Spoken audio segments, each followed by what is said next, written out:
श्रीमद् कुंज विहारे नमः। श्री स्वामी हरिदास विजय तीर्थराम। भक्त वह होता है जो केवल अपने भगवान का हो गया हो और जिसने अपना सब कुछ भगवान को समर्पित कर दिया हो। और ऐसा भक्त ही वस्तुतः मुक्त है, क्योंकि जब तक अविद्या विद्यमान रहती है तब तक व्यक्ति भगवान का न होकर संसार का और संसार के भोगों का गुलाम रहता है। वह मुक्त नहीं है, और जो मुक्त नहीं है वह सब कुछ भगवान के समर्पण करके भगवान का हो नहीं सकता। इसलिए जो भक्त होता है वह अविद्या से, अज्ञान से मुक्त भगवान की महिमा के तत्व को जानने वाला होता है।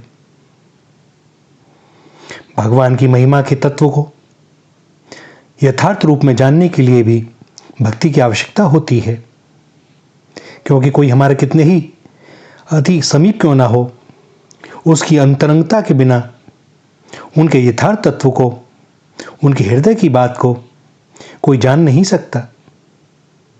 इसलिए भगवान के यथार्थ स्वरूप तत्व को, उनके मर्म को वही जानता है जो उनका अंतरंग प्रेमी होता है।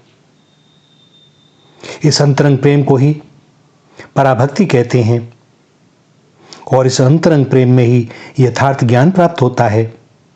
इसलिए इसी को ज्ञान की परानिष्ठा भी कहते हैं।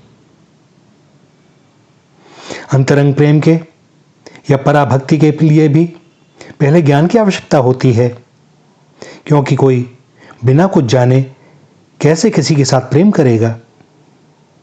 जैसे बालक यही ना जाने कि मेरा पिता कौन है, माता कौन है, तो वह प्रेम कैसे करेगा।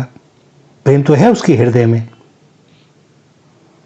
तो यह जो जानना है, इस ज्ञान से पराभक्ति प्राप्त होती है, और पराभक्ति से भगवान के यथार्थ स्वरूप और मर्म का ज्ञान होता है। और जैसे ही ये दोनों हो जाते हैं, भगवान की लीला में भक्त का प्रवेश हो जाता है। इसीलिए ज्ञान भक्ति का सहायक है और भक्ति ज्ञान की सहायिका है। पूर्ण ज्ञान और पराभक्ति दोनों में ही भगवान के यथार्थ ज्ञान से अविद्या का सर्वथा नाश हो जाता है, और जिसकी अविद्या का सर्वथा नाश हो जाता है वही मुक्त है। और इसीलिए भक्त सदैव मुक्त होता है, और वह भक्त अविद्या मुक्त होने पर भी नित्य भगवत सेवा परायण रहता है। भक्त अज्ञान से मुक्त है, संसार के बंधन से मुक्त है, पर प्रेमास्पद भगवान की सेवा से मुक्त नहीं है। और ऐसी वह मुक्ति कभी चाहता भी नहीं जो उसे भगवत सेवा से, भगवत प्रेम से वंचित कर दे।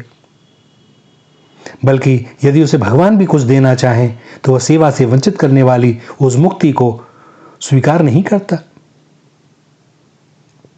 और जब उनका भक्त मुक्ति को भी नहीं चाहता, तब इहलोक और परलोक के भोगों की तो बात क्या। वह भक्त न तो संसार के किसी दुख से घबराता है और न किसी सुख को चाहता है। पुरुषार्थ चतुष्टय की ओर वह झांकता भी नहीं। हाँ, सबकी सेवा के लिए अवश्य वह लालायित रहता है, क्योंकि उसमें उसको सब में वही दिखाई देते हैं, वासुदेव सर्वम। भक्त मुक्ति की इच्छा इसलिए नहीं करता कि वह भगवान का हो गया है,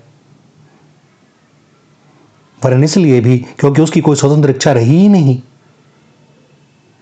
और मुक्ति उसे भगवत सेवा से वंचित करने वाली है, तो वह मुक्ति की अभिलाषा करे ही क्यों।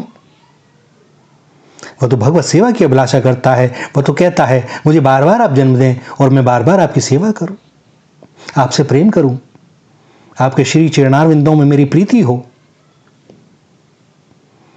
और ऐसी भक्ति ही परम और चरम पुरुषार्थ है।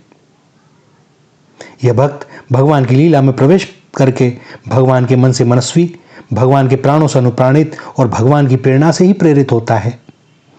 वह भगवानमय हो जाता है। उसकी इच्छा भगवान की इच्छा होती है, उसके कर्म भगवान के कर्म होते हैं, और उसकी वाणी भगवान की वाणी होती है। और ऐसा भक्त जगत में सब कुछ करता हुआ दिखाई देता है, परंतु वह कुछ करता नहीं। वह सबके बीच रहता है, किंतु सब में नहीं रहता।